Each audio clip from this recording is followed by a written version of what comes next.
ಬೇಡ, ಅವಳನ್ನು ಬಿಟ್ಬಿಡು. ನಿನ್ನ ಕೈ ಮುಗಿತೀನಿ. ಅವಳೇನು ಮಾಡ್ಬೇಡ, ಅವಳನ್ನು ಬಿಟ್ಬಿಡು.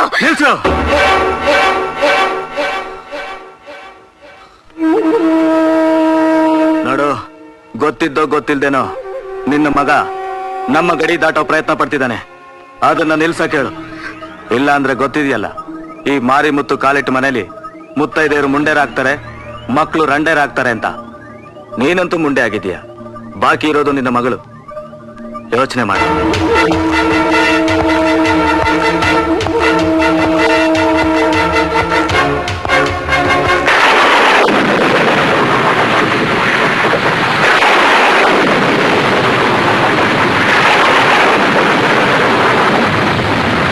ಊರಿನ ಉಸಾಬರಿ ಕಟ್ಕೊಂಡು ಖಾಜಿ ಸಾಬ ಬಡವಾದ ಅನ್ನೋ ಹಾಗೆ ನಿನಗ್ಯಾಕೋ ಬೇಕಿತ್ತಿದ್ದಲ್ಲ? ಅಮ್ಮ, ಏನ್ ಹೇಳ್ತಾ ಇದ್ದೆ ನೀನು?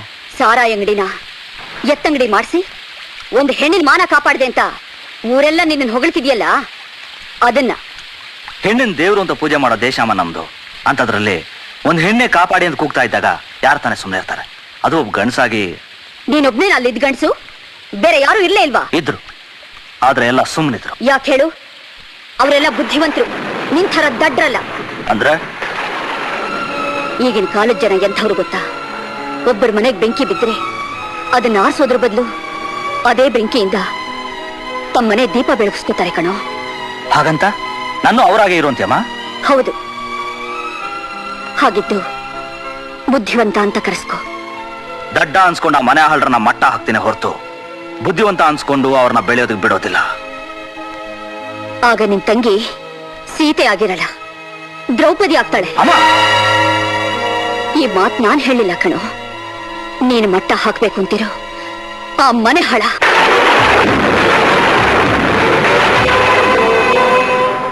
ನಿಂತ್ಕೋ ಅಮ್ಮ.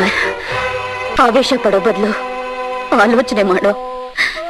ನಾನಂತೂ ಬಿದ್ದು ಹೋಗೋ ಮರ, ಆದ್ರೆ ನಿನ್ ತಂಗಿ ಇನ್ನೂ ಅರಳಬೇಕಾಗಿರೋ ಮಗು ಕಣೋ.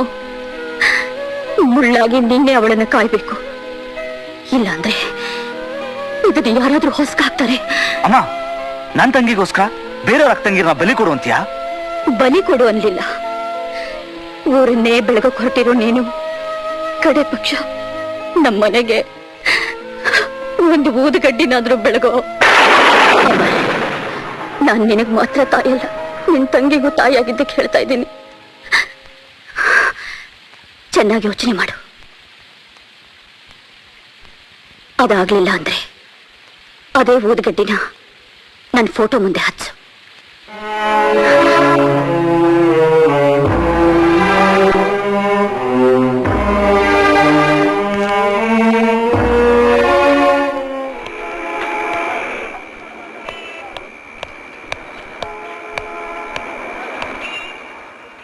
ಯಾಕಮ್ಮ, ಏನ್ ಯೋಚನೆ ಮಾಡ್ತಿದ್ಯಾ? ನೋಡು, ನಿನ್ ತಾಯಿ ಹೇಳಿದ್ರೆ ಅರ್ಥ ಇದೆ. ಹಾಗಂತ ನೀನ್ ಮಾಡಿದ್ದು ತಪ್ಪು ಅಂತಲ್ಲ. ನಿನಗೆ ಹಾಗೆ ನ್ಯಾಯ ಕಣ್ಣು, ಹಾಗೆ ಹೆತ್ತವರಿಗೆ ಮಕ್ಕಳೇ ಕಣ್ಣು. ಪ್ರಪಂಚ ಏನು ಅಂತ ತಿಳ್ಕೋಬೇಕಾದ್ರೆ ಕಣ್ ಬಿಡ್ಲೇಬೇಕು. ಧೂಳು ಬೀಳುತ್ತೆ ಅಂತ ಕಣ್ ಮುಚ್ಕೊಂಡ್ರೆ ಕತ್ಲೆ ಕವಿಯುತ್ತೆ. ಹಾಗಾಗಬಾರ್ದು ಅಂತಾನೆ ಅವ್ರಿಗೆ ಹೇಳಿರೋದು ಅಲ್ಲ. ನಿನಗ್ ಬೈದಿರೋರು ಯಾರು? ನಿನ್ ತಾಯಿ. ಅವ್ರಿಗೆ ಅಷ್ಟು ಅಧಿಕಾರ ಇಲ್ವಾ? ಅಧಿಕಾರ ಇದೆ ಅಂತ ದುರುಪಯೋಗ ಮಾಡ್ಕೊಂಡ್ರೆ ಯಾರ ತನಕ ಕೋಪ ಬರಲ್ಲ. ನಿನ್ ಮೂಗಿನ ಮೇಲಿರೋ ಕೋಪ ಬಿಟ್ಟು ಈಗ ಊಟಕ್ ಬಾ. ನನಗ ಹಸಿವಿಲ್ಲ, ನೀನು ಹೋಗಿ ಊಟ ಮಾಡು.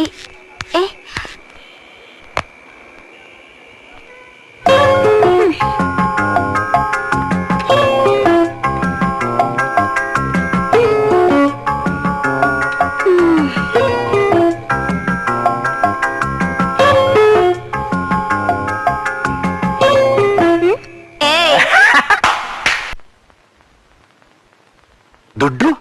ಯಾವ ದುಡ್ಡು? ನಮ್ಮ ಮನೆ ಅಡ ಇಟ್ಟು 1 ಲಕ್ಷ ರೂಪಾಯಿ ತಂದು ಕೊಟ್ನಲ್ಲ, ಆ ದುಡ್ಡು. ಮನೆ ದುಡ್ಡು?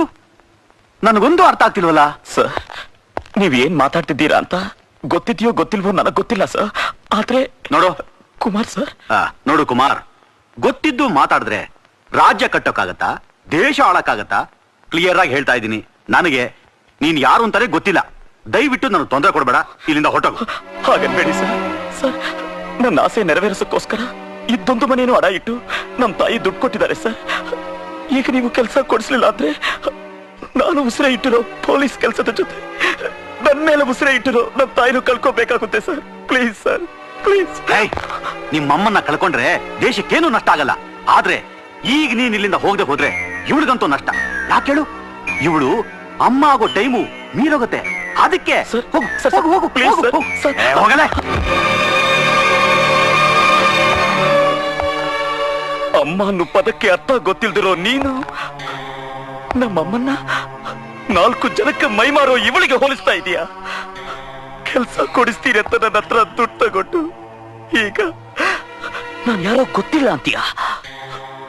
ನಮ್ಮಮ್ಮ ಸತ್ರೆ ದೇಶಕ್ಕೇನು ನಷ್ಟ ಇಲ್ಲ ಅಂತೀಯ? ನಿನ್ನಂತವರು ಸತ್ರೆ ದೇಶಕ್ಕೆ ಏನು ನಷ್ಟ ಇಲ್ಲ ಕಣೋ. ನಾನು ನಿನ್ನ ಬಿಡಲ್ಲ, ನಾನು ನಿನ್ನ ಬಿಡಲ್ಲ. ನಿನ್ನಂತವರು ಬದುಕಿ ನನ್ನಂತವರು ಸಾಯೋದಕ್ಕಿಂತ ನಿನ್ನಂತವರನ್ನ ಸಾಯಿಸಿ ನನ್ನಂತವರನ್ನ ಉಳಿಸ್ಕೊಳ್ತೀನಿ. ಉಳಿಸ್ಕೊಳ್ತೀನಿ, ಉಳಿಸ್ಕೊಳ್ತೀನಿ. ಸಾಯಿಸ್ತೀನಿ. ಬಿಡು. ಅವ್ರನ್ನ ಸಾಯಿಸ್ತೀನಿ. ಬಿಡು. ಅವ್ರನ್ನ ಸಾಯಿಸ್ತೀನಿ. ಬಿಡು.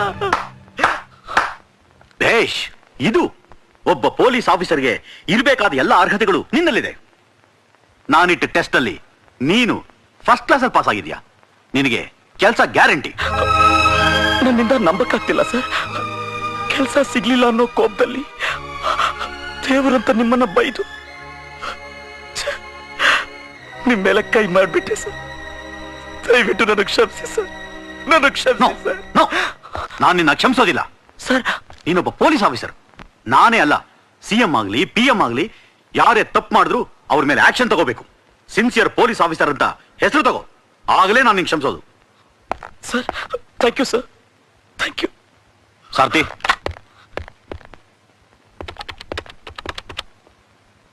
Hello, police head quarters.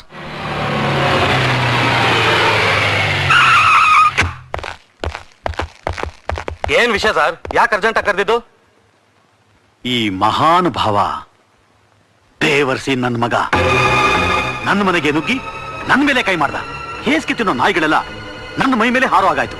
ಇವನ್ನ ಲಾಕಪಲ್ಲಿ ಹಾಕಿ ಬೆಂಡೆತ್ತಿ ನನ್ನನ್ನು ಕೊಲೆ ಮಾಡಕ್ ಬಂದಿದ್ದ ಅಂತ ಮುಚ್ಚಳಿಕೆ ಬರ್ಸ್ಕೊ. ನಾನ್ ನಿನ್ನ ಸುಮ್ಮನೆ ಕೆಲಸ ಕೊಡಿಸ್ತೀನಿ ಅಂತ ಆಸೆ ತೋರಿಸಿ ನನ್ನ ಹತ್ರ ದುಡ್ಡು ತಗೊಂಡು ನನಗೆ ಮೋಸ ಮಾಡ್ತೀಯ. ನಿನ್ನ ಸಾಯಿಸ್ತೀನಿ ಕಣೋ. ಖಂಡಿತವಾಗ್ಲೂ ಸಾಯಿಸ್ತೀನಿ. ಅಮರ್, ಅಮರ್. ಅರೆ, ಏನ್ ಜಾನಕಿ, ಯಾಕಿಷ್ಟು ಗಾಬರಿಯಾಗಿ ಬರ್ತಾ ಇದೀಯಾ? ಕುಮಾರ್ ನಿನ್ನೆ ರಾತ್ರಿ ಹೋದವನು ಇನ್ನೂ ಮನೆಗ್ ಬಂದಿಲ್ಲ. ಅದಕ್ಕೆ ವಿಚಾರಿಸ್ಕೊಂಡು ಹೋಗೋಣ ಅಂತ ಬಂದೆ. ಹಾಗ? ಹಾ. ಅಮರ್. ಏನಮ್ಮ? ಅಮರ್, ಕುಮಾರ್ ರಾತ್ರಿಯಿಂದ ಮನೆಗೆ ಬಂದಿಲ್ವಂತೆ. ಹೌದಾ? ಎಲ್ಲೋಗ್ತೀನಿ ಅಂತ ಏನಾದ್ರು ಹೇಳ್ದಮ್ಮ? ಕೆಲ್ಸದ ಬಗ್ಗೆ ವಿಚಾರಿಸ್ಕೊಂಡ್ ಬರ್ತೀನಿ ಅಂತ ಮಿನಿಸ್ಟರ್ ಮನೆಗೆ ಹೋದವನು ಇನ್ನೂ ಬಂದಿಲ್ಲಪ್ಪ. ನಂಗೆ ಯಾಕೋ ತುಂಬಾ ಭಯ ಆಗ್ತಿದೆ. ಹೆದರ್ಕೋಬೇಡಮ್ಮ, ನಾನು ವಿಚಾರಿಸ್ಕೊಂಡ್ ಬರ್ತೀನಿ. ಅಮ್ಮ ಬರ್ತೀನಿ.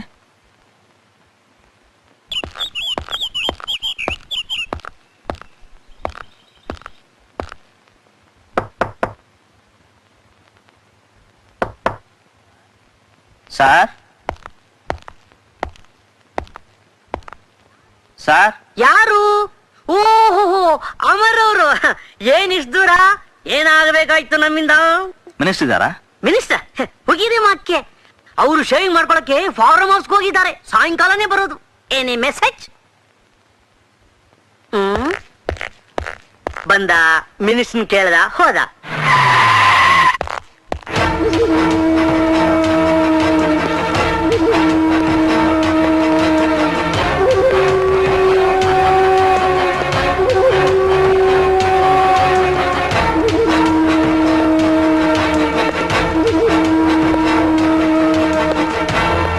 ಫಾರ್ಮ್ ಹೌಸ್ಗೆ ಹೋಗಿದ್ದಾರೆ.